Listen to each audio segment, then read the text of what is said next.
ஊடக நண்பர்களுக்கு வணக்கம்.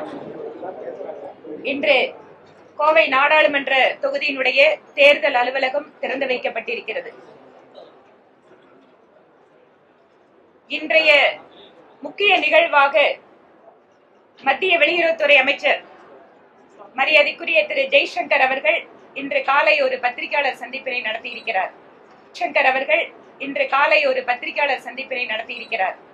இது தொடர்பாகவே ஏற்கனவே நேற்று கச்சத்தீவு தொடர்பாக தகவல் அறியும் உரிமை சட்டத்தில் கிடைத்த ஒரு தகவலை வைத்து பல்வேறு விதமான கேள்விகளை திராவிட முன்னேற்ற கழகத்திற்கும் காங்கிரசுக்கும் பாரதிய ஜனதா கட்சியின் சார்பில் மாநில தலைவருடைய சார்பாக எழுப்பியிருந்தோம். அது தொடர்பான பத்திரிகையாளர்களுடைய கேள்விகளுக்கும் பாரதிய ஜனதா கட்சி தரப்பிலான பல்வேறு திராவிட முன்னேற்ற கழகம் காங்கிரசுக்கான கேள்விகளையும் இப்போது இந்த பத்திரிகையாளர் சந்திப்பில் நீங்கள் கேட்கலாம். அன்பு நண்பர்களுக்கு என்னுடைய வணக்கத்தை சொல்லி, நம்முடைய தலைவர்கள் எல்லோரும் இந்த பத்திரிகையாளர் சந்திப்பில் நம்மோடு இருக்கின்றார்கள்.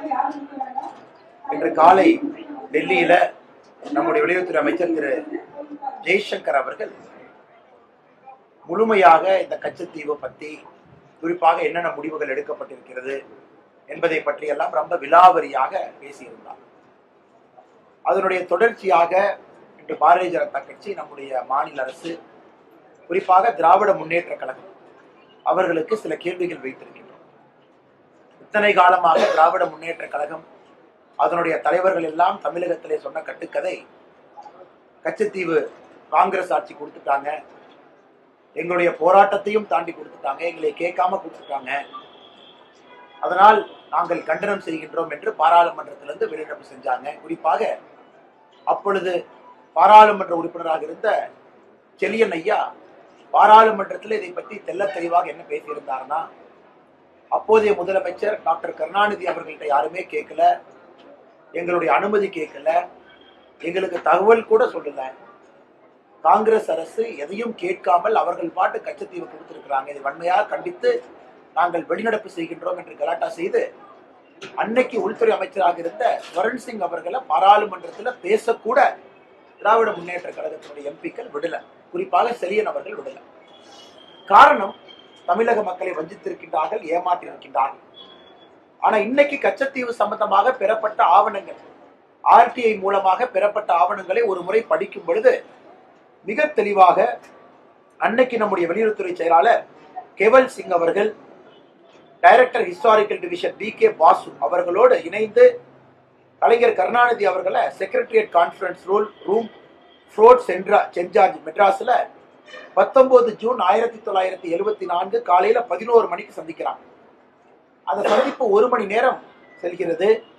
அந்த சந்திப்பு முடிந்த பிறகு அந்த சந்திப்பினுடைய குறிப்புகளை டைப் அடிச்சு வெளியுறவுத்துறை அமைச்சர்களுக்கு ஒரு இன்புட்டாக அதை பதிவு செய்திருந்தார்கள். இத்தனை காலமாக இது கிளாசிஃபைட் மெட்டீரியலாக இருந்துச்சு. இன்னைக்கு அந்த மினிட்ஸ் ஆஃப் த மீட்டிங்கை நாம் பார்க்கும் பொழுது அதிலே மிக தெல்ல தெளிவாக தெரிகிறது, கச்சத்தீவு கொடுப்பதற்கு 1 மாத காலத்திற்கு முன்பு வெளியுறவுத்துறை செயலாளர் கேவல் சிங் அவர்கள் தமிழ்நாட்டினுடைய முதலமைச்சர் திரு கருணாநிதி அவர்களை சந்தித்து அனுமதியை பெற்று அதன் பிறகு கச்சத்தீவு இலங்கைக்கு கொடுக்கப்பட்டது என்பது தெல்ல தெளிவாக இந்த நோட்ஸ் நமக்கு காட்டுது. இந்த நோட்ஸ் பார்த்தீங்கன்னா இது போல கிட்டத்தட்ட ஒரு 9 பக்கத்திற்கான நோட்ஸ். அவங்களுடைய 1 மணி நேரம் நடந்த பிரீஃபிங், என்ன பேசினாங்க அப்படிங்கிறது 9 பக்கத்துக்கான நோட்ஸ். இதை முழுவதுமாக இன்னைக்கு பத்திரிகையாளர்கள் நாங்கள் வெளியிடுகின்றோம். நேற்று பேசியது, இன்று பேசியது எல்லா காப்பியும் உங்களுக்கு கொடுத்துறோம். இதுல மிக முக்கியமானது, அன்னைக்கு முதலமைச்சராக இருந்த கலைஞர் கருணாநிதி அவர்கள் கேட்கிறாங்க, இதை ஒரு 2 வருடம் தள்ளி போட முடியுமா? இன்னைக்கு வேண்டாம், 2 வருடம் தள்ளி போட்டு கச்சத்தீவை நீங்க தார வாருங்க, இன்னைக்கு வேண்டாம் என்று சொல்றாங்க. கலைஞர் கருணாநிதி அவர்கள் இதுல தெல்ல தெளிவாக தமிழகத்தினுடைய முதலமைச்சராக கச்சத்தீவு இலங்கைக்கு கொடுக்கப்பட்டதிலே அவருடைய முடிவும் இதில் இருந்துச்சு. அதுல எந்த மாற்று கருத்தும் இல்லை. சகோதர சகோதரிகள், இதை படிக்கும் பொழுது உங்களுக்கும் தெரியும். அதன் பிறகு நம்முடைய கருணாநிதி அவர்களோடு தமிழகத்தினுடைய சீஃப் செக்ரட்டரி, தலைமைச் செயலாளர் சபாநாயகம் அவர்கள் இருந்தாங்க.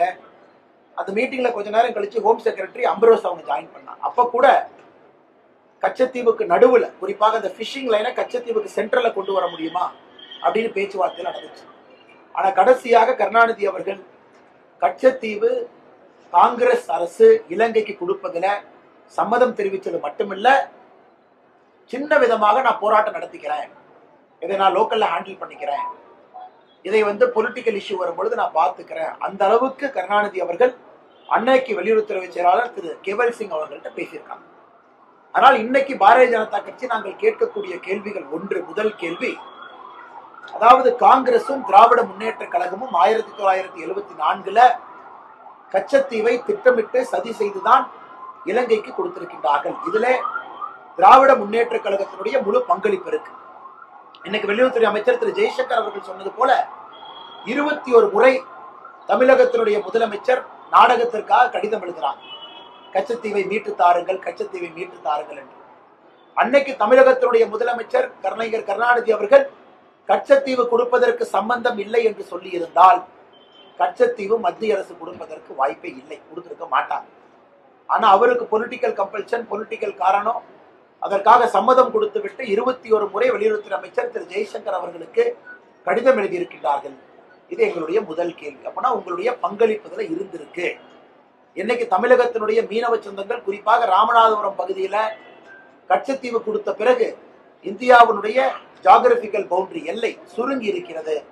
அதற்கு காரணம் மாபெரும் துரோகம் செய்தது காங்கிரசும் திராவிட முன்னேற்ற கழகமும். இரண்டாவது, காங்கிரஸ் திமுக இருவரும் எப்பொழுதெல்லாம் சேருகின்றார்களோ அப்பொழுதெல்லாம் இந்தியாவுடைய பகுதி ஏதாவது கொடுக்கப்பட்டிருக்கும். குறிப்பாக காங்கிரஸ் தனியாக இருந்த பொழுது அக்ஷய் சென், அருணாச்சல் பிரதேசில் ஒரு பகுதி, இதையெல்லாம் காங்கிரஸ் அவர்கள் கொடுத்திருக்கின்றார். திமுக சேர்ந்த பொழுது கச்சத்தீவை கொடுத்திருக்கிறார். இந்திய இறையாண்மையின் மீது திராவிட முன்னேற்ற கழகத்திற்கு நம்பிக்கை இருக்கிறதா, இல்ல 1960 பேசின அதே பேச்சு தான் அவங்க பேச போறாங்களா, இதெல்லாம் இந்தியாவுடைய ஜியோகிராபிக்கல் பவுண்டரியா தான் பாக்குறாங்களா என்பதை திராவிட முன்னேற்ற கழகம் மறுபடியும் தெளிவுபடுத்த வேண்டிய அவசியம் இருக்கு. மூன்றாவது, இன்னைக்கு ஆழ்கடல்ல நடக்கக்கூடிய எல்லா பிரச்சனைகளுக்கும் காரணம் திராவிட முன்னேற்ற கழகம் மட்டும்தான், வேறு யாரும் இல்லை. 2014 முன்பு நூற்றுக்கணக்கான மீனவர்கள் சுடப்பட்டு கொல்லப்பட்டதற்கும் திராவிட முன்னேற்ற கழகம் தான் தார்மீக பொறுப்பேற்க வேண்டும். 2014 பிறகு இருக்கக்கூடிய பிரச்சனைகளுக்கும் திராவிட முன்னேற்ற கழகம் தான் பொறுப்பேற்க வேண்டும். இன்னைக்கு பாரதிய ஜனதா கட்சி ஏத பொதுமன்றத்தில் வைக்கிறோம். எதற்காக இன்று பேசுகின்றோம்? உங்களுக்கு தெரியும், தமிழக பாரதிய ஜனதா கட்சி குறிப்பாக கடந்த சில வருடங்களாக கச்சத்தீவை மீட்க வேண்டும் என்ற கோரிக்கையை வைத்துக் கொண்டிருக்கின்றோம். மத்திய வெளியுறவுத்துறை அமைச்சர் திரு ஜெய்சங்கர் அவர்களை சந்தித்து தமிழக பாரதிய ஜனதா கட்சி அதிகாரப்பூர்வமாக ஒரு மனுவை கொடுத்திருக்கோம், கச்சத்தீவை மீட்க வேண்டும். இது எங்களுடைய ஸ்டேட்டட் கோல். அதில் நாங்களும் மத்திய அரசுக்கு தெளிவுபடுத்தி கொண்டிருக்கின்றோம். குறிப்பாக எல்லை சுருங்கிய பிறகு அது எப்படிப்பட்ட பிரச்சனைகளை உருவாக்கி இருக்கிறது. நம்முடைய மீனவர்கள் முதல்ல நெடுந்தீவு வரைக்கும் போனவங்க இப்ப கச்சத்தீவுக்கு முன்பாகவே தடுத்து நிறுத்தப்படுறதுனால அந்த பகுதியில பாறைகள் அதிகமா இருக்கிறதுனால மீன் வளமும் குறைவாக இருக்கிறது. அதனால் நம்முடைய மீனவர்கள் இன்டர்நேஷனல் பார்டருக்கு பக்கத்துல போனாவே இலங்கை நேவி அவங்க கைது பண்றாங்க. இதற்கெல்லாம் ஒரு பெர்மனன்ட் சொல்யூஷன் என்பது கச்சத்தீவு திரும்ப நம்முடைய நாட்டு கைக்கு வர வேண்டும். அது மட்டும் இல்லாம ஆர்டிகல் 6 அதன்படி தமிழக மீனவர்கள் கச்சத்தீவுல போய் வலைய போடலாம், உலர்த்தலாம், அங்கே கச்சத்தீவுல இருக்கலாம், ஆனா தங்கக்கூடாது என்கின்ற ஆர்டிகல் 6 கூட இந்த அக்ரிமெண்ட்டுக்கு பிறகு ஒரு வருடம் கழித்து அதையும் கூட காங்கிரஸ் ஆட்சி ஃபாரின் செக்ரட்டரி லெவல் கொழும்புல இந்தியாவில் 2 ஃபாரின் செக்ரட்டரி இணைந்து ஆர்டிகல் 6 வாபஸ் வாங்கிட்டாங்க. அதன் பிறகு முழுமையாக கச்சத்தீவு என்பது இலங்கைக்கு சென்று விட்டது. ஆனால் இன்றைக்கு எங்களுடைய நோக்கம் திராவிட முன்னேற்ற கழகத்தினுடைய போலி முகத்திரையை மக்கள் மன்றத்திலே அம்பலப்படுத்த வேண்டும்.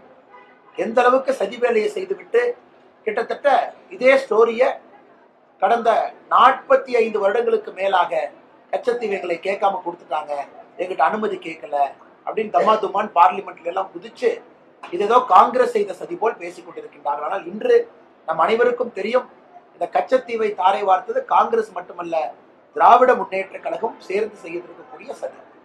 கடைசியாக பத்திரிகை மேல அந்த கேள்வியை கேட்பீங்க, கச்சத்தீவை திரும்ப இந்தியா எப்ப கொண்டு வரும்?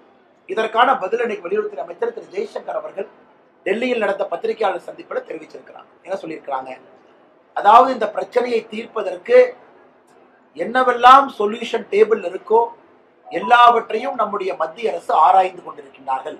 அதற்கு மேல் ஒரு மாநில தலைவராக பாரதிய ஜனதா கட்சி ஏன்னா ஆட்சியில் இருக்கும், இதற்கு மேல் நாம் பேச விரும்பவில்லை. ஏன்னா அந்த பாலிசி சென்ட்ரல் கவர்மெண்ட் கோர்ட் குறிப்பாக இன்னைக்கு வெளியுறவுத்துறை அமைச்சர் சொன்ன பதிலே போதுமான பதில். டேபிள் மேல் இருக்கக்கூடிய எல்லா சொல்யூஷனும் ஆராய்ந்து கொண்டிருக்கின்றோம். இதனுடைய அடிப்படை என்னன்னா, தமிழகத்தினுடைய மீனவ சொந்தங்கள் பாதிக்கப்படக்கூடாது, அதற்காக எல்லா ஆங்கிளையும் பார்த்துக்கிட்டு இருக்கோங்கிறாங்க. ஆனால் நிச்சயமாக நல்ல முடிவு இந்திய அரசு எடுப்பார்கள் என்கின்ற முழு நம்பிக்கை எங்களுக்கு இருக்கு. காரணம், மோடி அவர்கள், ஜெய்சங்கர்ஜி அவர்கள் இவர்களெல்லாம் தனி கவனம் இதில் செலுத்துறாங்க. ஆனால் இன்னைக்கு நாம் தெரிந்து கொள்ள வேண்டும், இது இல்லீகலி இலங்கைக்கு கொடுக்கப்பட்ட ஒரு பகுதி. இதுதான் உண்மை. இது அன்னைக்கே அடல் பிகாரி வாஜ்பாயா பாராளுமன்றத்துல மிக மிக கடுமையாக எதிர்த்திருந்தார்கள். இன்னைக்கு பத்திரிகை நண்பர்களுக்கு சம்பந்தமான கேள்வி இருந்தா கேளுங்கன்னே பதில் சொல்லுங்க.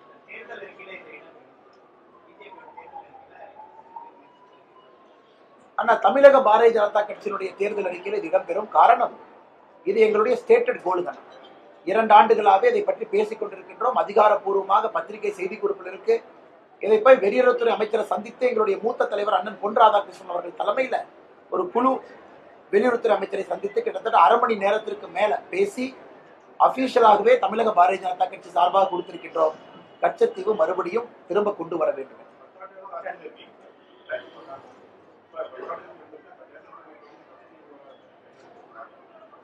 தேர்தல் சமயம்னு பார்க்காதீங்கன்னா, அதாவது இது குறிப்பாக எப்படி இது இன்னைக்கு வெளியே வந்துச்சுன்னா, நம்முடைய முதலமைச்சர் அவர்கள் மிக கடுமையாக ராமநாதபுரத்தில் ஒரு பொதுக்கூட்டத்திற்கு தேர்தல் அறிவிப்பதற்கு ஒரு மாதத்திற்கு முன்பு மிக கடுமையாக நம்முடைய பிரதமரை பற்றி கடுமையாக பேசியிருந்தாங்க. நான் லெட்டர் எழுதினேன், கச்சத்தீவே வரல, நாங்கள் துரோகிகள் அல்ல, கச்சத்தீவை எங்களுக்கு தெரியாம கொடுத்தாங்க, அது இதுன்னு பேசியிருந்தாங்க ராமநாதபுரத்துல மீனவர்கள் சபையில். அதன் பிறகுதான் உண்மையாலும் இது என்னன்னு கண்டுபிடிக்கணும், திராவிட முன்னேற்ற கழகத்தினுடைய பங்கு என்ன இருக்கு. ஒரு பக்கம் நாம சொல்லியிருக்கோம், நாம் எலெக்ஷனுக்காக கையில் இருக்கல, 2 வருட காலமாகவே சொல்லிக் கொண்டிருக்கின்றோம் கச்சத்தீவை திரும்ப கொண்டு வரணும். இன்னைக்கு சொல்றதா அன்னைக்கு சொல்றதா. முதலமைச்சர் பேசிய பிறகு இதுல என்ன இருக்கு, என்ன நடந்திருக்குது என்று கண்டுபிடிப்பதற்காக ஆர்டிஐ மூலமாக அப்ளை செய்யப்பட்ட பொழுது இதெல்லாம் பொதுவெளியில் இல்லாத டாக்குமெண்ட். அதனால் வெளியுறவுத்துறை அமைச்சரவையில் அவங்க முடிவெடுத்தாங்க, பப்ளிக் இன்ட்ரெஸ்ட், தமிழக மக்களுடைய நலனுக்காக, இந்திய மக்கள் நலனுக்காக ஒரு கிளாசிஃபைட் இன்ஃபர்மேஷனை டீக்ளாசிஃபை பண்ணி ஆர்டிஐல அவர்கள் கொடுத்தார்கள். அது வந்ததே பார்த்தீங்கன்னா சில 1 வாரம் 10 நாட்களுக்கு முன்பு. இன்று இந்திய அளவில் இது பேசும் பொருளாக மாறி இருக்கிறது. குறிப்பாக இந்தியாவுடைய முன்னணி ஆங்கில பத்திரிகை இதை 2 பாகமாக பிரசுரம் செய்த பிறகு எல்லா மக்களுக்கும் கூட என்னன்னு தெரிஞ்சிருக்கு. முதல்ல மக்களுக்கு உண்மை தெரியணும், ஹிஸ்டரி தெரியணும். இன்னைக்கு மக்களுக்கு உண்மையான சரித்திரம் தெரியப்படுத்த வேண்டிய கடமை இருக்கு. அது அந்த ஆர்டிஐ மூலமாக கிடைத்த டாக்குமெண்ட்டை மக்கள் மன்றத்தில் வைக்கிறோம். 2வது, இன்னைக்கு வெளியுறவுத்துறை அமைச்சர் சொல்லி இருக்கின்றார்கள், மீனவர்கள் பிரச்சனையை தடுப்பதற்கு எல்லா பாசிபிள் சொல்யூஷன்ஸ் நாங்க ஆராய்ந்து கொண்டிருக்கின்றோம் என்று சொல்லியிருக்கின்றார்கள். 3வது, தமிழக பாரதிய ஜனதா கட்சி அதிகாரப்பூர்வமாக கச்சத்தீவு திரும்ப வர வேண்டும் என்று சொல்லியிருக்கின்றோம். இதெல்லாம் தேர்தல் காலத்திற்கு முன்பிருந்து. ஆனா அந்த டாக்குமெண்ட் ஏன் வந்துச்சுன்னா, திராவிட முன்னேற்ற கழகத்தினுடைய போலி முகத்திரையை மக்கள் பார்க்க வேண்டும் என்பதற்காக மட்டும்தான்.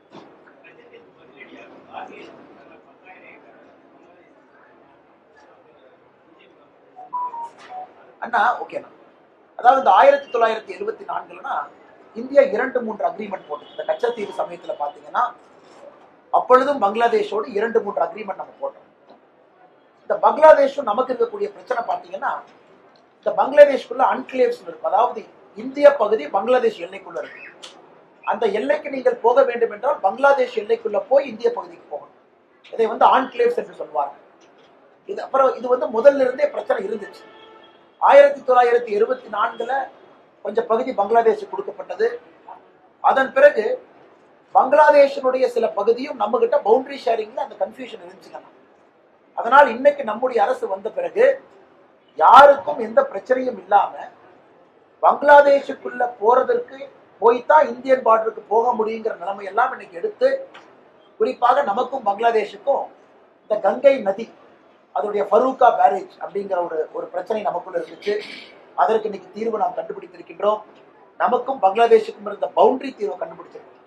அதனால் மரியாதைக்குரிய காங்கிரசினுடைய தலைவராக இருக்கக்கூடிய மல்லிகார்ஜுன கார்கே அவர்கள் சரித்திரம் தெரியாம பேசுறாங்க. இது இந்தியாவுடைய பகுதியை எந்தவித பிரதிபலனும் இல்லாம கொடுத்தது. அதாவது nothing in return from Sri Lanka, இலங்கையிலிருந்து ஒரு பைசா கூட நமக்கு லாபம் இல்லை. இதனால இந்திய மீனவர்கள் இலங்கை கடற்பகுதிக்கு வரலாம், மீன் பிடிக்கலாம், கொடுங்க, அது வேற. இலங்கை பகுதி வரைக்கும் வரலாம், வேற. இந்தியன் ஃபிஷர்மேன் ரைட்ஸ் எவ்வளவு லைசன்ஸ் கொடுக்குறோம், அது வேற. எதுவுமே இல்லாம இந்தியாவுடைய நிலப்பரத்தை கொடுத்து இந்தியாவுடைய பவுண்டரியை சுருக்கி ஆர்டிகல் 6 கச்சத்தீவு வரை செல்ல அனுமதி இருந்த ஆர்டிகல் 6ஐயும் எடுத்திருக்காங்க. அதனால் மரியாதைக்குரிய மல்லிகார்ஜுன கார்கே அவர்களுக்கு தெரியும், இதுவும் அதுவும் ஒன்றல்ல. இது இந்தியாவுடைய இறையாண்மையை கேள்விக்குறியாக்கி இருப்பது ஜூன் 1974 காங்கிரஸ் அரசு செய்த செயல். அமைச்சர் ஜெய்சங்கர் வந்து 2 நாடுகளுக்கு இடையே நடந்த பொதுவெளியில் சொல்லியிருக்காரு. ரகசிய காப்பு பிரமாணத்தை மீறி வந்தா அவர் செயல்படுத்திருக்காரு. இதனால அவர் பதவியில் சொல்லி தமிழ்நாடு காங்கிரஸ் தலைவர் செல்வ பெருந்தகை அவர்கள் முதல்ல கொஞ்சம் ஹிஸ்டரி கத்துக்கணும். இது எப்படி ஜெய்சங்கர் அவர் சொன்னார், இது ஃபர்ஸ்ட் நான் தான் சொன்னேன். ஒரு தனி மனிதனாக இந்தியாவுடைய குடிமகனாக இருக்கக்கூடிய நான், ஒரு கட்சியினுடைய உறுப்பினராக இருக்கக்கூடிய நான் சொல்றேன். அதன் பிறகு இது பத்திரிகையில வருது. எப்படி ஜெய்சங்கர் அவங்க சொல்றாங்க? ஜெய்சங்கர் அவர்கள் அமைச்சராக இருக்கிறாங்க. பத்திரிகையில இந்த செய்தி வந்த பிறகு, அதுவும் ஆர்டிஐல இந்தியாவுடைய குடிமகன் நீனும் போடலாம், நானும் போடலாம், வானத்தேக்காவும் போடலாம், அண்ணனும் போடலாம், யாரு வேணாலும் போடலாம். அதன்படி கிடைக்கப்பட்ட ஒரு டாக்குமெண்டேஷன். அந்த டாக்குமெண்டேஷன் என்னுடைய கைக்கு எப்ப வந்துச்சு? கைக்கு வந்த தேதியிலிருந்து 12/3/2024 கைக்கு வந்த தேதியிலிருந்து இது பொதுவெளியில் இருக்கக்கூடிய சொத்து. 12/3/2024 இருந்து பொதுவெளியில் இருக்கக்கூடிய சம்பந்தப்பட்ட சொத்து. அதை ஜெய்சங்கர் அவர்கள் என்று பேசியிருக்கிறார். ஜெய்சங்கர் அவர்கள் தான் எடுத்துக்கக்கூடிய எந்த, இன்னைக்கு பாரு காங்கிரஸ்காரங்க பொதுமக்கள் முன்னாடி தமிழக மக்கள் முன்னாடி கை கட்டி நமஸ்காரம் பண்ணி அப்பாலஜி கேட்கணும். செய்த தவறுக்காக ஒரு மீனவ சொந்தங்களை போய் இன்னைக்கு அவங்க மன்னிப்பு கேட்கணும். திமுகவையும் கூட கூட்டிட்டு போய் தேர்தல் பிரச்சாரத்தை நிறுத்திட்டு அடுத்த 10 நாட்கள் வெறும் மன்னிப்பு பிரச்சாரம் மட்டும்தான் காங்கிரசும் திமுக நடத்துறாங்க. அந்த அளவு கொடுமையாக செய்துவிட்டு எதுவும் தெரியாமல் காங்கிரசுடைய மாநில தலைவர் அவருடைய தேசிய தலைவரை போல பேசினா என்ன பதில் சொல்லுங்க?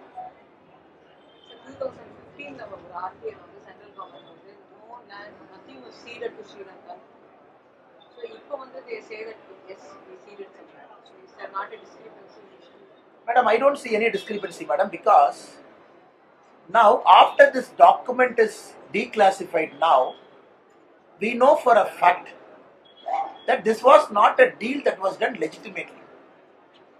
Meaning, 1968, the Indian Prime Minister, Madam Indira Gandhi, and her counterpart from Sri Lanka, Siranayaka ji, both met. Even then, there was a lot of questions over why the meeting happened on Kachativu. Now the document, as you are yet to read this, madam, once you read it after the press conference, as a very reputed reporter, you will clearly understand that including the Attorney General and our senior bureaucrats and the Ministry of External Affairs, they are very clear. India has a clear legal right over Kachativu. Despite all their file notings, they were overruled. And this Kachativu was given without any quid pro quo. So, we have to understand, madam, Kachativu was clearly till 1948. It was given by East India Company under the Jamindari rights to Raja of Ramanathapuram from 1875 to 1948. Until then, Raja of Ramanathapuram enjoyed undisputed privilege rights, including collection of pearls from there. And the duty and everything was paid only to the Madras Presidency. Now, after 1948 only, the Ceylon government started raising objections saying that Kachativu is part of the Dutch map. At that point of time, when Dutch were invaders in Sri Lanka, they were ruling. So they marked a small dot called some name in Dutch. They say it belongs to us. Now clearly, if you go through all the motions, we can very clearly see, even for Kalaignar Karunanidhi, during the argument presented by the Foreign Secretary, he said that Chinese influence, because of Chinese influence, we have to cede Kachativu. There are a lot of oils around Kachativu, we got to take it. And all those reasons they have given. What about oil now? After 40 years, is anybody talking about oil near Kachativu? So all these things were created alibi just to make sure that Congress was hell-bent on doing it. So I don't see any discrepancy. Maybe today after this document, then you should ask Government of India's their official opinion about Kachativu.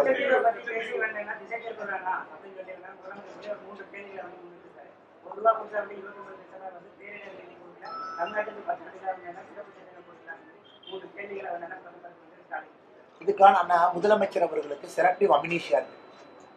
அவர் அப்பப்ப வானதி சீனிவாசன் அக்கா அவர்கள், நிர்மலா சீதாராமன் அவர்கள், நம்முடைய மூத்த தலைவர்கள்லாம் பதில் சொல்லிட்டே இருக்காங்க. அதை கேட்க மறந்துடுறாரு, இல்லை கேட்டா அவருக்கு புரியறது இல்லை. அதாவது முதலமைச்சர் என்ன சொல்றாருன்னா, கோபாலபுரம் அரசு போடக்கூடிய பட்ஜெட்ல பட்ஜெட்டரி கிராண்டா வர்றது மட்டும்தான் கணக்கு. இன்னைக்கு 45 லட்சம் விவசாயிகளுக்கு வருடத்திற்கு 6000 ரூபாய் வருது. கேஸ் சப்சிடி 400 ரூபா 300 ரூபா வருது. இதையெல்லாம் சேர்த்தக்கூடாதா? அதையெல்லாம் சேர்த்த மாட்டாங்களாமா? ஏன்னா அது மோடி ஐயா நேரடியா கொடுக்கறதா. இங்க ஒரு வீடு கட்டினால் 2,63,000 ரூபாய் மானியம், அதையும் சேர்த்த மாட்டாங்க. ஏன்னா மோடி ஐயா நேரடியா கொடுக்கறது. ஸோ வங்கி கணக்குக்கு மோடி ஐயா ஒரு ஏர்போர்ட் கட்டுறாங்க பாரத பிரதமர் அவர்கள் திருச்சியில, அந்த பணத்தை சேர்த்திக்க மாட்டாங்க. பாரத பிரதமர் நரேந்திர மோடி அவர்கள் இங்க ஒரு போர்ட் கட்டுறாங்க, அந்த பணத்தை சேர்த்திக்க மாட்டாங்க. பாரத பிரதமர் நரேந்திர மோடி அவர்கள் ரயில்வே மூலமா பணத்தை இன்வெஸ்ட் பண்றாங்க, அதை சேர்த்திக்க மாட்டாங்க. ஸோ இவர்களை பொறுத்தவரை அந்த கணக்கு தனி. எங்களுக்கு பட்ஜெட்டரி சப்போர்ட்டா என்ன வந்திருக்கோ அதை மட்டும்தான் எடுத்துக்கொள்வோம் என்று சொல்வது முட்டாள்தனமான வாதம். ஒரு முதலமைச்சர் அவர்கள் நான் பிடித்த முயலுக்கு 3 கால் என்று தொடர்ந்து சொன்னால் அது முதலமைச்சரை சந்தேகப்படுறதா முயலை சந்தேகப்படுறதா நீங்களே முடிவு பண்ணி. நிர்மலா சீதாராமன் அவர்கள் மிக தெளிவாக சென்னையில இன்க்ளூடிங் நம்பர்ஸோட பேசி டைரக்ட் டாக்ஸேஷன் இன்டைரக்ட் டாக்ஸேஷன் எல்லாம் பேசிய பிறகு முதலமைச்சர் அவர்கள் திரும்ப திரும்ப இதையே பேசிக் கொண்டிருக்காரு.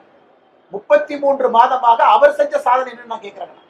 அவர் செஞ்ச சாதனையை சொல்லட்டும். எதுவுமே செய்யாம 1960 அரசியலை கையில் எடுத்து சுத்திட்டு இருக்காங்க. இரண்டாவது, தமிழ்நாட்டுக்கு கொடுத்த சிறப்பு திட்டங்கள் என்ன? ஒரு திட்டமே சிறப்பு திட்டம் தான். எத்தனை திட்டங்கள் வந்திருக்கிறது? 10,76,000 கோடி ரூபாய் தமிழகத்துக்குள்ள வந்திருக்கு. 15 அரசு மருத்துவ கல்லூரி வந்திருக்கு. திமுக இதுவரை 5 முறை ஆட்சியிலிருந்து உருவாக்கிய அரசு மருத்துவ கல்லூரியை விட பாரதிய ஜனதா கட்சி இந்த 10 ஆண்டுகள்ல அரசு மருத்துவ கல்லூரி தமிழகத்திலே உருவாக்கி இருக்கின்றோம்.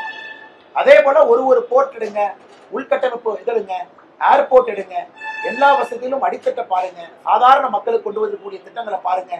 எங்களை பொறுத்தவரைக்கும் எல்லாம் ஸ்பெஷல் திட்டம் தான். முதலமைச்சர் அவர்களுக்கு 50,000 கோடி ஒரு திட்டம் போட்டா தான் இவங்க தனியா டெண்டர் கமிஷன்லாம் கொடுக்கணும்னு நினைச்சாங்கன்னா அந்த மாதிரி ஸ்பெஷல் திட்டம்லாம் தேவையில்லை. மக்களுக்கு 10,76,000 கோடி முத்ரா கடன் தமிழக நம்பர் 1. இன்னைக்கு நம்ம கோயம்புத்தூர்ல இருக்கிறோம், மாவட்டத்துல நம்பர் 1. 2 லட்சம் கோடி ரூபாய் முத்ரா உள்ள நம்ம வாங்கியிருக்கோம்.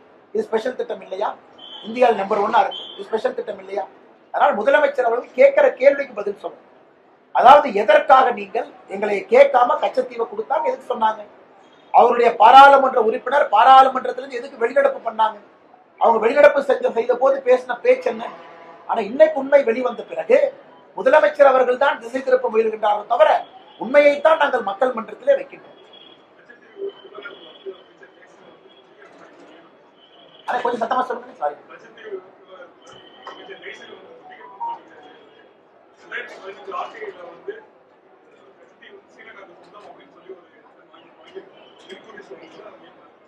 இதான் மேடம்க்கு சொன்னோங்கன்னா 2015 RTI என்பது கிளாசிஃபைடு டாக்குமெண்ட் அப்படி இல்லை, இட்ஸ் கிளாசிஃபைடு டாக்குமெண்ட். உதாரணத்துக்கு என்னன்னா RTI செக்ஷனுக்கு அது போகுது, அவங்க பப்ளிக்லி அவைலபிள் டாக்குமெண்ட்டை வச்சு ஒரு ரிப்ளை கொடுக்குறாங்க. அதுதான் நடந்தது. அதான் மேடம்க்கு சொன்னேன். இன்னைக்கு 12/3/2024 பொதுவெளியில் வரக்கூடிய டாக்குமெண்ட் இது இன்னைக்கு பொதுவெளிக்கு வருது. அதன் பிறகு நீங்க கேள்வி கேட்குங்கிறதா நான் சொல்றேன். ஏன்னா இன்னைக்கு தான் ஒரு புதிய செய்தியை வெளியே வைக்கிறோம். ஆனா கிளாசிஃபைட் டாக்குமெண்ட்னா உதாரணத்திற்கு இதுல கலைஞர் கருணாநிதி அவங்க கேட்பாங்க அந்த வெளியுறவுத்துறை செயலாளர்கிட்ட, யாருக்கெல்லாம் அது தெரியும்? அப்ப வெளியுறவுத்துறை செயலாளர் சொல்லுவாரு, இந்திரா காந்தி அம்மாவுக்கு தெரியும், இன்னொரு அமைச்சருக்கு தெரியும், உங்களுக்கு தெரியும். நம்ம 3 பேருக்கு மட்டும்தான் அது தெரியும், வேற யாருக்குமே தெரியாது. அப்படித்தான் முடிவு எடுக்கப்பட்டிருக்கிறது. காங்கிரஸ் கட்சியில பிரதமருக்கும் ஒரு அமைச்சருக்கும், அதன் பிறகு தமிழகத்துல நம்முடைய முதலமைச்சராக இருந்த கலைஞர் கருணாநிதி அவர்கள். கலைஞர் கேட்கிறாங்க, எதிர்கட்சி தலைவருக்கு தெரியுமா? நாங்க எதிர்கட்சி தலைவருக்கு சொல்லல, பிரைம் மினிஸ்டர் சொல்ல வேண்டாம்னு சொல்லிட்டாங்க. அப்படித்தான் முடிவெடுக்கப்பட்டது. அதனாலதான் இது பேரு கிளாசிஃபைட் டாக்குமெண்ட். இன்னைக்கு இது டீக்ளாசிஃபை ஆயிருக்கு. சோ இன்றிலிருந்து தான் புதிய இன்ஃபர்மேஷனே பொதுவெளிக்கு வருதுன்னா.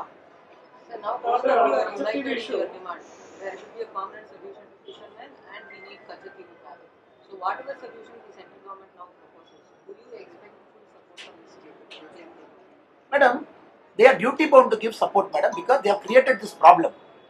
And Modi ji is trying to solve this problem. Who created it, ma'am? They created it. And we still remember, Madam Sushma Swaraj ji had to come all the way to Ramanathapuram, pacify our fishermen when they started protesting. When their kith and kin started getting arrested in the high seas. These are the early parts of our government. I mean, even during Vajpayee Ayya's government. Now gone are the days. Now you are seen shooting happening at very high level in the high sea. Now all those things have happened, all those ruckus have happened, and DMK brazenly lying till now about the status of Kachativu. Now we believe Article 6 reinstatement step 1, whereby the Tamil Nadu fishermen can go till Kachativu put their fishing nets and taking back Kachativu. Even Nehruji said Kachativu is a small little piece of island with no value. So that is how Congress sees Kachativu. That is Nehruji's position. No value. Except a church, there is nothing. Blade of grass is not there. So now, historically, strategically, now because of China and whatever is happening around Sri Lanka, you all know it better. So Kachativu should be in India's presence. For us, we are looking very practically. Our fishermen should not suffer. That is our stated position. And the state government is duty bound to support it because they created this problem and we are trying to solve this problem. So on Kachativu issue,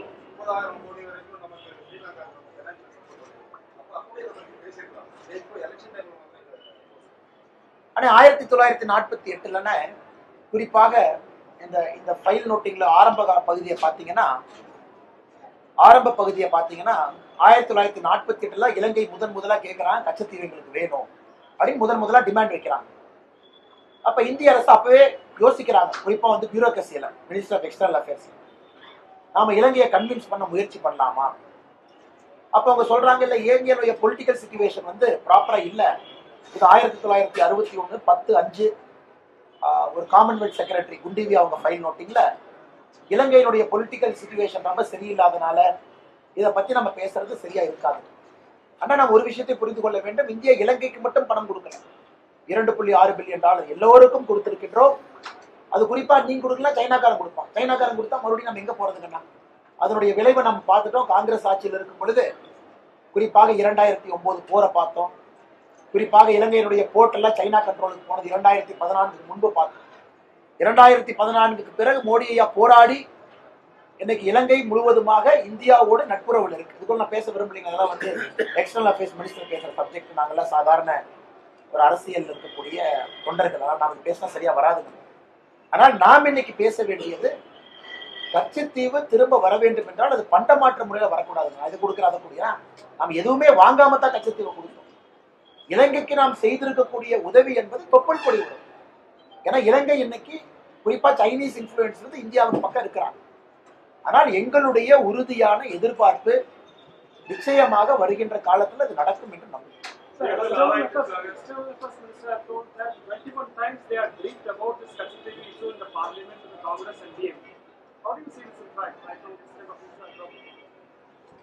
Sir, I see this as a chief minister of a state blatantly and openly lying, knowing fully well his father ceded Kachativu.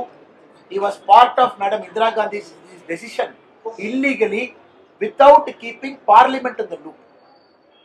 The reason I'm saying this with a lot of confidence, sir, because Article 1 in the Constitution of India that defines the boundary of a country, and nobody can alter a boundary or include anything to a country without the parliament's approval. That is Article 1. So in this case, without keeping parliament was informed by the Home Minister Swaran Singh ji. The parliament was just informed after the maritime agreement between India and Sri Lanka got signed. Now the cat is out of the bag, where we know the Chief Minister of Tamil Nadu, then Mr. Kalaignar Karunanidhi ji, was fully aware of it even a month before he gave his concurrence. So now after that his son writing a letter 21 times to the Honorable External Affairs Minister, it only shows even the son wanted something to hide, which is shameful.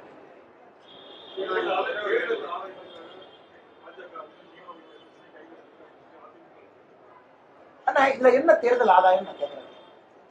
2 ஆண்டுகளாக கச்சத்தீவு தமிழகத்தோடு இந்தியாவோடு இருக்க வேண்டும் எல்லாம் சொல்றோம். பொன்னாரண்ண தலைமையில ஒரு குழு 2 ஆண்டுகளுக்கு முன்பே போய் நம்முடைய வெளியுறவுத்துறை அமைச்சர் பார்க்கறாங்க. அப்ப எங்க தேர்தல் வந்துச்சுங்க? முதலமைச்சர் அவர்கள் கச்சத்தீவை பற்றி பேசிய பிறகு RTIல போட்டு எடுக்கப்பட்ட டாக்குமெண்ட்டை பொதுவெளியில விடுறோம். இதற்கும் தேர்தலுக்கும் என்ன சம்பந்தம்? இந்த தேர்தல் நேரத்திலான கச்சத்தீவு வரப்போகுது. இன்னைக்கு மக்கள் மன்றத்துல உண்மையை சொல்றோம். மக்கள் மன்றத்துல பாரதிய ஜனதா கட்சி எவ்வளவு சீரியஸா இருக்குன்னு நம்ம சொல்றோம். நம்முடைய மீனவ சொந்தங்களுக்காக எவ்வளவு சீரியஸா இருக்குன்னு சொல்றோம். அதாங்க நான் உண்மை. இன்னைக்கு எதிர்கட்சிகள் கையை பிசைந்து கொண்டு ஒரு கட்சி ப்ராப்ளம்ல இருந்தாங்க, இன்னொரு கட்சி சொல்யூஷன்ல இருக்க விருப்பம் இல்லை. நாம என்ன சொல்றது? நான்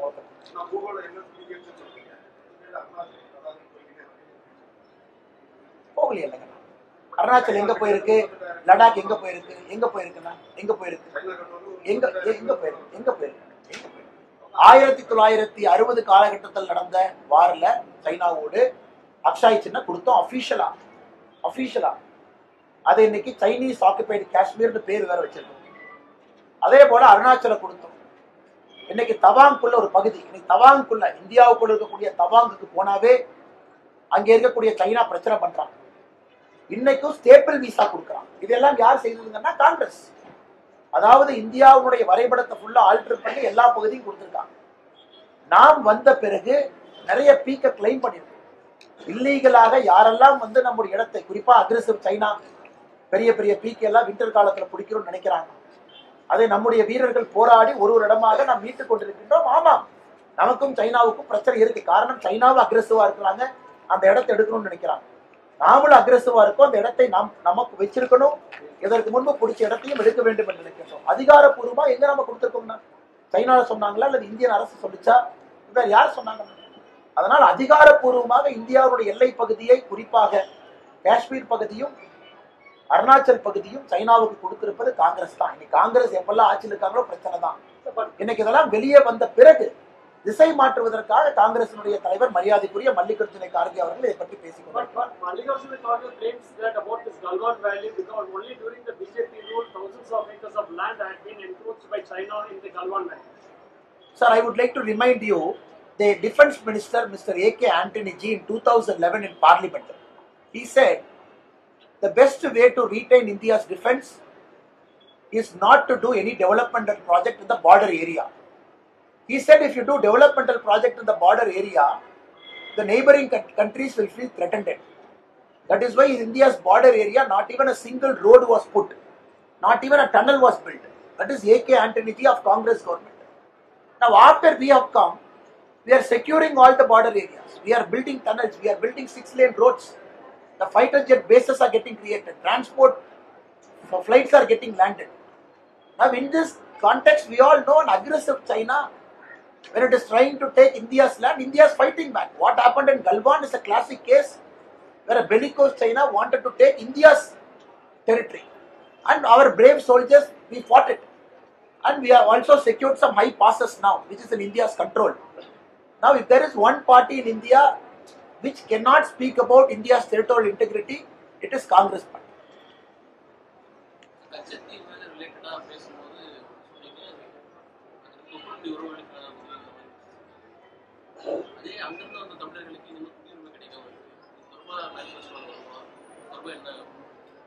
நான் குறிப்பாக இதையும் நாம் சொல்லிக் கொண்டிருக்கின்றோம். இலங்கை தமிழர்களை பொறுத்தவரை குடியுரிமை கிடைக்காம இல்லைங்கன்னா குடியுரிமை அவங்களுக்கு இருக்கு. 14 ஆண்டு காலம் இங்க இருந்திருக்கணும், தொடர்ச்சியா 11 வருஷம் இங்க இருந்திருக்கணும், குடியுரிமை கிடைக்கும். எத்தனையோ பேருக்கு குடியுரிமை கிடைச்சிருக்கு, கிடைக்காம இல்லைங்கன்னா. குடியுரிமை யாருக்கும் மறுக்கப்படல.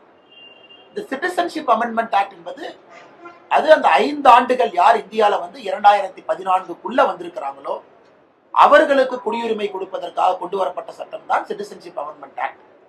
ஆனால் இலங்கை தமிழர்களுக்கு யாரும் குடியுரிமை மறுக்கவில்லை, குடியுரிமை கிடைக்குது. நம்முடைய ஆட்சியிலையும் குடியுரிமை கொடுத்திருக்கும், ப்ரொவைடட் 14 வருஷத்துல 11 ஆண்டுகள் இந்தியாவில் வாழ்ந்திருக்கணும். இன்னைக்கு நம்முடைய அரசு வந்த பிறகு குறிப்பாக அமித்ஷாஜி அவர்கள் இதை பத்தி 2-3 இடத்துல கிளாரிஃபை பண்ணியிருக்காங்க. இது குறிப்பாக சிஏஏ என்பது ரிலீஜியஸ் பெர்சிக்யூஷன். அந்த நாடுகள்லாம் இஸ்லாமிக் ரிபப்ளிக் என்று சொன்ன காரணத்தினால் அங்க இருக்கக்கூடிய மற்ற மதத்தினர் வெளியே வந்திருக்காங்க. கிறிஸ்தவர்கள், இந்துக்கள், சீக்கியர்கள் எல்லாரும் வெளியே வந்திருக்கிறாங்க. அவர்களுக்கான சட்டம். ஸோ இது குடியுரிமை இல்லை அப்படின்னு சொல்லக்கூடாதுன்னா குடியுரிமை இருக்கு, குடியுரிமை வாங்கிட்டு இருக்கு. இப்ப ரெண்டாவது இன்னும் டீட்டெயில் அதுக்குள்ள போய் வாரின் போது வந்திருக்கிறாங்க. அதாவது 1984 வாருக்கு பிறகு யார் ரெஃப்யூஜியா வந்திருக்கிறாங்களோ, வாருக்கு பிறகு சண்டைக்கு பிறகு ரெஃப்யூஜியா வந்திருக்கிறாங்க கேம்ப்ல. ரெஃப்யூஜியா வர்றவங்க இந்தியாவை பொறுத்தவரை எல்லா ரெஃப்யூஜியும் நாம் ஒரு பிரின்சிபல் ஃபாலோ பண்றோம். ஏன்னா ஐநா சபையினுடைய ரெஃப்யூஜி ட்ரீட்டி நம்ம சைன் பண்ணல. 1951, 69 நம்ம சைன் பண்ணாதனால ரெஃப்யூஜிஸை பொறுத்த வரைக்கும் திரும்ப அந்த ஊர்ல பிரச்சனை சரியான பிறகு அவர்கள் அங்கே செல்ல வேண்டும். இது பிரின்சிபல் ஆஃப் நான் ரிஃபால்மெண்ட் அப்படிங்கிற ஒரு பாலிசியை இந்தியா ஃபாலோ பண்ணுது. இது 1950 இருந்து ஃபாலோ பண்றோம். இது புதுசா பிஜேபி கவர்மெண்ட் வந்தோடனே இல்லைங்கன்னா காங்கிரஸ் ஆட்சியிலும் இதே தான். ரெஃப்யூஜிஸை பொறுத்தவரை அதாவது இலங்கை தமிழர்கள் யார் ரெஃப்யூஜியாக ஒரு போருக்காக அங்கிருந்து தப்பிச்சுங்க வந்து நம்முடைய நாட்டில் இருக்கிறாங்களோ அவர்களுக்கு என்டையர்லி டிஃபரண்ட் சிஸ்டம்.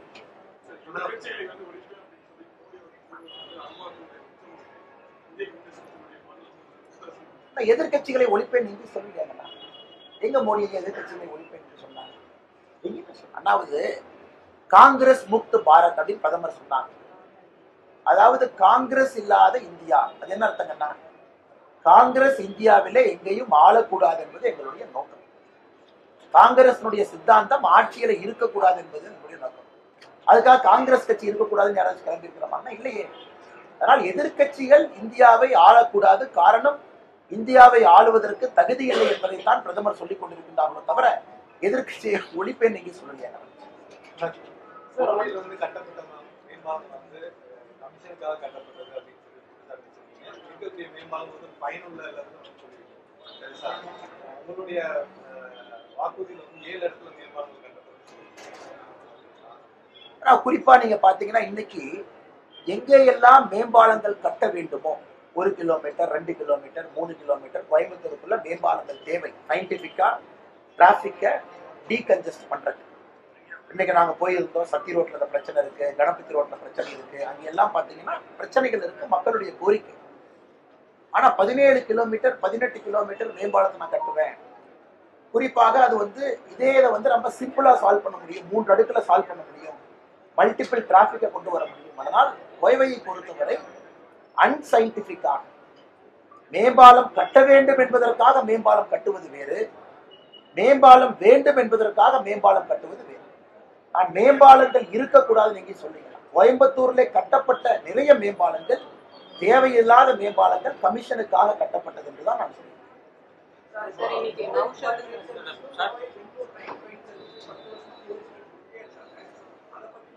இப்பதானே வந்தே பாரத் உங்களுக்கு ஆரம்பித்திருக்கின்றோம், கோவையிலிருந்து பெங்களூருக்கு. அதுவும் மக்களுடைய கோரிக்கை ஏற்று கம்ஃபர்டபிள் டைமிங் 6 மணி இருந்து டிபார்ச்சர். அதே போல அங்க இன்னைக்கு வந்தே பாரத் பாத்தீங்கன்னா கோயம்புத்தூருக்கும் பெங்களூருக்கும் வந்தே பாரத் முதலாக வெற்றிகரமா வந்திருக்கு. அதே ஒரு சாதனை தானே. அதை தாண்டி இன்னும் வந்தே பாரத் அதிகமாக இயக்கப்பட வேண்டும், அது மக்களுடைய கோரிக்கை. இன்னும் வேகமாக 5.5 மணி நேரம் 6 மணி நேரத்துல போக முடியுமான்னு கேட்கிறாங்க. அதனால் எங்களுடைய நிலைப்பாடு ரொம்ப தெளிவாக இருக்கின்றோம். குறிப்பாக Coimbatore central railway station officials railway ministry என்ன சொல்றாங்கன்னா புதிதாக ட்ரெயின் இயக்குவதற்கு இங்கே வாய்ப்புகள் குறைவு, பிகாஸ் கன்ஜஸ்டட் ஸ்டேட்ல இருக்கு. இன்னைக்கு நமக்கு இருக்கக்கூடிய வாய்ப்பு Peelamedu railway station, Singanur railway station இரண்டையும் கூட துரிதப்படுத்தி இன்னும் கொஞ்சம் பெரிய ரயில்வே ஸ்டேஷனா மாற்ற வேண்டிய கட்டாயம் இருக்கு. இன்னைக்கு அமிர்த் பாரத் ப்ராஜெக்ட்ல கூட பாத்தீங்கன்னா போத்தனூர் ரயில்வே ஸ்டேஷனை நம்முடைய அரசு கையில் எடுத்து பெரிதுபடுத்தி கொண்டிருக்கின்றோம். காரணம் புதிதாக ஒரு ரயில் ஆரிஜின் பாயிண்ட் கோயம்புத்தூர்ல இருந்து ஆரம்பிப்பதே கடினம், பிகாஸ் உள்ள வர முடியாத அந்த அளவுக்கு ட்ரெயின் இருக்குங்கிறாங்க. அப்படி இருக்கும் பொழுது பீலமேடு சிங்கானூர் இதெல்லாம் பயன்படுத்தி கோயம்புத்தூர்ல இருந்து மரியாதைக்குரிய சகோதரர் சொல்வது போல இன்னும் புதிய வழித்தடங்கள் வேண்டும் என்றால், அதுவும் நம்முடைய தேர்தல் வாக்குறுதியில் ஒரு வாக்குறுதியா வச்சிருக்கோங்கன்னா இதே பாயிண்ட்டுக்காக தான் வச்சிருக்கோம்.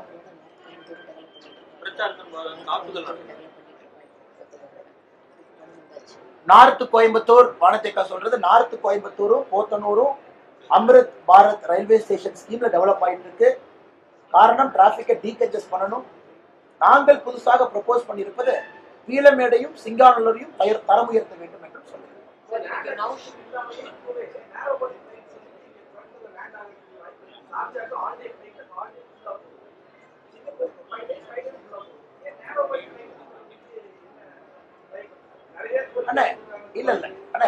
ஏற்புடையதான். நேரோ பாடி ஃபிளைட் வேண்டும், யாரும் இல்லைன்னு சொல்ல, எல்லாமே இருக்கு, ஃபிளைட் வருது, யாரும் இல்லை என்று சொல்ல வேண்டும். ஆனா இன்னைக்கு உங்களுக்கு தேவை, ஓகே திரும்ப பழைய ஸ்டோரிக்குள்ள போனது.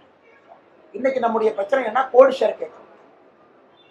கோடு ஷேர் எல்லாமே மறுபடியும் நான் காங்கிரஸ் ஆட்சி வம்புக்கு நினைக்காது. 2004 14 வரை இருக்கும் பொழுது குறிப்பாக மிடில் ஈஸ்டுக்கு ஒரு சர்வீஸ் போடுறீங்கன்னா அது ரெசிப்ரோக்கல் அக்ரிமெண்ட். அதாவது 360 சீட் ஒன் வேனா மிடில் ஈஸ்ட் 360 சீட் ஆப்போசிட் வே கொடுப்பாங்க. அப்ப ஜெட் ஏர்வேஸ், நான் கம்பெனி பேர்ல எடுக்க விரும்பல, பிரபுல் பட்டேல் அவங்க எல்லாம் ஏவியேஷன் மினிஸ்டரா இருந்தாங்க. அதன் பிறகு நிறைய பிரச்சனைகள் அங்கே நடந்துச்சு. அதன் பிறகு அது சுப்ரீம் கோர்ட் வரைக்கும் எல்லாம் போச்சு, இந்த ரூட் ஸ்கீம் எல்லாம் போச்சு. அதுக்குள்ள நான் போக விரும்பலீங்கன்னா, ஆனா இன்னைக்கு புதிதாக மிடில் ஈஸ்டுக்குள்ள நீங்க போயிட்டு வரணும், புதிதாக ஒரு விமான நிலையத்தை மிடில் ஈஸ்டுக்குள்ள அனுப்பணும்னா ஏற்கனவே இயங்கக்கூடிய ஒரு விமானத்தினுடைய ரைட்டை தான் இப்ப வாங்கணும். புது வழித்தடங்கள் மிடில் ஈஸ்டுக்கு இல்லை. அதை தாண்டி நீங்க மிடில் ஈஸ்டுக்கு போடணும் அப்படின்னா புதிதாக மிடில் ஈஸ்ட்ல இருக்கக்கூடிய வைட் பாடி ஏர்கிராஃப்ட் பர்மிஷன் கொடுக்கணும். இந்தியாவில இருந்து வைட் பாடி ஏர்கிராஃப்ட் மிடில் ஈஸ்டுக்கு போகணும். அப்படின்னா பிசினஸ் கிளாஸோட எக்ஸிகியூட்டிவ் கிளாஸோட அந்த பெரிய விமானம். அதான் இன்னைக்கு இருக்கக்கூடிய நிலைமை. இன்னைக்கு கோயம்புத்தூர் மக்களுக்காக நாங்கள் போராடி கொண்டிருக்கிறது வைட் பாடி ஏர்பிளைன் கோட் ஷேர். குறிப்பா இங்கிருந்து அமெரிக்கா போகும்போது ஒரு லக்கேஜ் இங்க கோயம்புத்தூர் ஏர்போர்ட்ல போட்டீங்கன்னா யூஎஸ்ல ஏதோ ஒரு நகரத்துல நீங்கள் எடுக்கணும். இதற்கு தொடர்ந்து நம்முடைய மத்திய அமைச்சர் ஜோதிராஜ்ய சிந்தியா அவர்கள் மிக கடினமாக போராடி கொண்டிருக்கிறார்கள். குறிப்பா இந்த கோட் ஷேர் அக்ரிமெண்ட்டை கொண்டு வர கோயம்புத்தூர்ல இருந்து outwards more towards middle east. ஏன்னா சிங்கப்பூருக்கு விமானம் இருக்கு. இரண்டாவது, கோயம்புத்தூரை பொறுத்தவரை இன்னைக்கு இது பேசஞ்சர் ஹேண்ட்லிங் கெப்பாசிட்டி ரொம்ப குறைவா இருக்கு. இன்னைக்கு இருக்கக்கூடிய வளர்ச்சிக்கும் இன்னைக்கு இருக்கக்கூடிய பேசஞ்சர் இன்ஃப்ளோக்கும் கோயம்புத்தூர் விமான நிலையம் ஒரு சிறிய விமானம். இதுல ஹேண்டில் பண்ண முடியாது, ரொம்ப கன்ஜஸ்டடா இருக்கு. ஒரு லாஞ்சில இருந்து உள்ள போய் பாருங்க, கம்ஃபர்டபுளா யாரும் வந்துட்டு போக முடியாது. அதற்காகத்தான் ஏர்போர்ட் எக்ஸ்பான்ஷன் வேண்டும். இதை 10 ஆண்டு காலமாக பேசிக் கொண்டிருக்கின்றோம். கடைசி 87 ஏக்கரை மாநில அரசு கொடுக்காம யாரும் நம்ம மேடம்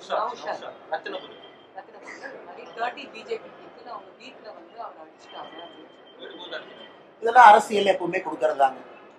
அதாவது எங்களுடைய 3 தொண்டர்கள் வாக்கு சேகரிக்க போறாங்க.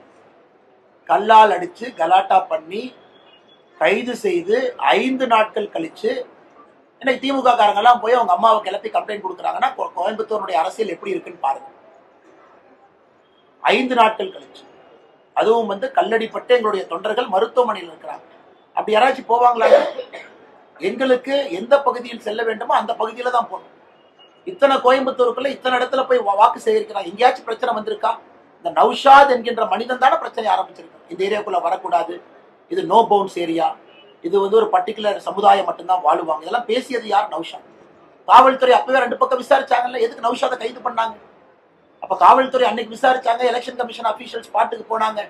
ஸோ 5 நாட்கள் கழித்து புதிதாக ஒரு கம்ப்ளைண்ட் கொடுக்குறாங்கன்னா இதுல அரசியல் உள்நோக்கம் என்ன இருக்குது என்பதை நீங்களே புரிந்து கொள்ள வேண்டும்.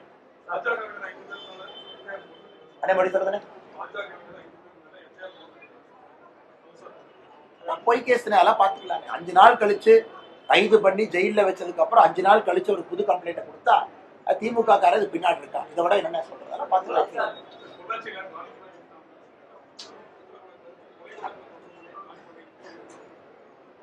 2021 ஜான் பாண்டியன் அவங்க எந்த சிம்பிள் நின்னாங்கன்னா 2021 ஜான் பாண்டியன் அவர்கள் இரட்டை இலை சிம்பிள் எங்க நின்னாங்க? எக்மோர். அதற்கு முன்பு ஜான் பாண்டியன் அவர்கள் எங்க இருந்தாங்க? இன்னைக்கே அந்த இஷ்யூ கிளப்புறீங்க. 2021 சட்டமன்ற தேர்தலில் ஜான் பாண்டியன் அவர்கள் போட்டியிடும் பொழுது இந்த பிரச்சனை எங்க போச்சு? அன்னைக்கே யாரும் பேசல. 2024 ஜான் பாண்டியன் போட்டியிடும் பொழுது மட்டும் ஏன் பேசுறாங்க? எங்களை பொறுத்தவரை ஒரு கட்சி நீங்கள் நடத்தும் பொழுது சுப்ரீம் கோர்ட்ல என்ன சொல்லியிருக்காங்க? அக்யூட்டல் சொல்லியிருக்காங்க. எமோஷனா கட்சி நடத்த முடியாது. சுப்ரீம் கோர்ட்டினுடைய ஃபைனல் தீர்ப்பு. நாங்கள் எல்லோரையும் மதிக்கின்றோம், எல்லோரையும் சமமாக பார்க்கின்றோம். அப்படின்னா சுப்ரீம் கோர்ட்டுடைய தீர்ப்பை எதிர்த்து இந்த கட்சி வேலை செய்யணுமா? சுப்ரீம் கோர்ட்டுடைய ஃபைனல் தீர்ப்பு அக்யூட்டல் இருக்கு. சோ இன்னைக்கு நாங்க சுப்ரீம் கோர்ட்டுடைய தீர்ப்பு தப்பு நீங்க சொல்றீங்களா? அதனால ஒரு கட்சி ஒரு தேசிய கட்சியாக நீங்க நடத்தும் பொழுது ஒரு சிஸ்டம் ஒரு ப்ராசஸ் தானே ஃபாலோ பண்ணும். இதே ஜான் பாண்டியன் அவர்கள் 2021 ரெட்டலை சிம்பல் நிக்கிறாங்க. அன்னைக்கு பிரச்சனை இல்லை. ஆனா இன்னைக்கு ஜான் பாண்டியன் அவர்கள் தாமரை சிம்பல் என்ன பிரச்சனை? இது என்ன நியாயம்? அதுதான் நான் பதில் சொல்லியிருக்கேன். அப்ப உச்ச நீதிமன்றத்தினுடைய தீர்ப்புப்படிதான் நாங்க போக முடியும். எல்லோரையும் மதிக்கின்றோம், எல்லோருக்கும் சமமாக இருக்கின்றோம். எங்களை பொறுத்தவரை ஒரு ஃபைனல் ஆர்டர் என்ன, அதை பொறுத்துதான் நாங்கள் முடிவெடுக்கிறோம். அது 2021 ஒரு தன்மை, அது 2021 அப்புறம் இந்த 3 வருஷத்துல நிலைமை எது மாறலீங்க. 2021 தேசிய ஜனநாயக கூட்டணியில் இருந்தார், அன்னைக்கும் பாரதிய ஜனதா கட்சியில் இருந்தார். 2024 தேசிய ஜனநாயக கூட்டணி, அதிமுக இல்ல, அவ்வளவுதான். இந்த 3 வருஷத்துக்கு என்ன புதுசா மாறி இருக்கு? எங்களுடைய டெசிஷன் நாங்க இன்னைக்கு மாத்துறது இல்ல.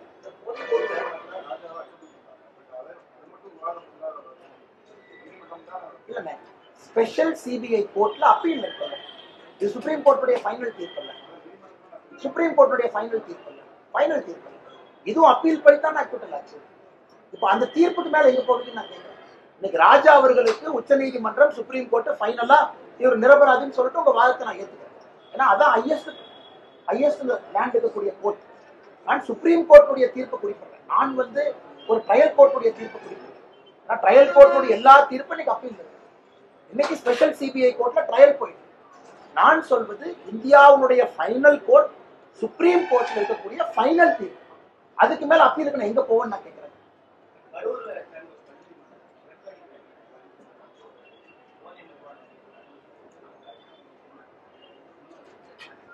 யார் அடிச்சு போட்டுருக்காங்க? ஆனா ஒரு விஷயத்த தெரியாம பேசக்கூடாதுன்னா தெரிஞ்சுக்கிட்டு இன்னைக்கு சாயந்தரம் உங்களை பார்க்கும் பொழுது பேசுறேன்.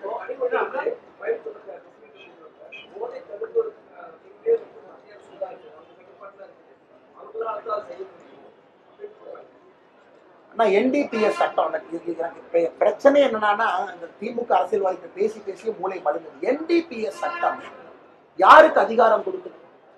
ஒரு லோக்கல் ஸ்டேஷன் ஹவுஸ் ஆபீசருக்கு அதிகாரம் கொடுக்குது.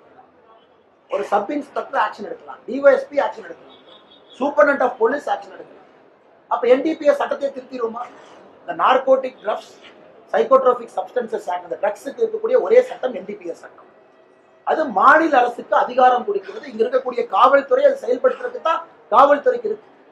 அதனாலதான் தமிழ்நாடு அரசுலயே காவல்துறையில ஆன்டி ட்ரக்ஸ் செல் வச்சிருக்காங்க. கனிமொழி அவர்கள் ஏதாச்சும் உளறாங்கன்னா எப்படி நான் பதில் சொல்றேன்? Sir, regarding this fisherman issue right now, you ever stated that the DMK should be responsible for all the death and the killing of our fishermen in the sea, as well as which has been killed by Sri Lanka. With this situation, are they not the citizens of India? Why not the government of India make Sri Lanka accountable for all these deaths? Sir, you have to understand. Now, whichever death has happened, even now when a boat gets seized, picked up, each boat has got a GPS which gets submitted in Sri Lankan court. If the driver is coming for the second time, different punishment. Driver, different punishment. I am not going to get into it, sir. I will not get into these matters. Now we have to understand the point what I am trying to make. After you have reduced the area of Kachatibu, your boundary has shrunk. Until then you are going beyond what is so-called the international boundary of India now. So that is what I am arguing. Since you have shrunk the boundary, so whatever has happened in that boundary, it is DMK that is responsible, which is officially a Sri Lankan boundary now. No, I am asking about the killing of fishermen by the Sri Lankan Navy. In fact, why not they become the accountable for all these killings? Correct, sir. Every time a killing happens, it is a matter of dispute between two countries. The other country will say, I have entered my boundary, so I have taken the recourse to shooting to stop you despite my warning. That is the other country's argument. Our argument is you are within our boundary. So that is why the matters are in court. That is why we fight it out. But you say that DMK should take responsibility for Naturally, they should take. Anna, very simple, Anna. This is the boundary, initial boundary. You reduce the boundary here. You are given this boundary to Sri Lanka. So whatever has happened here, who is responsible? It is Sri Lanka.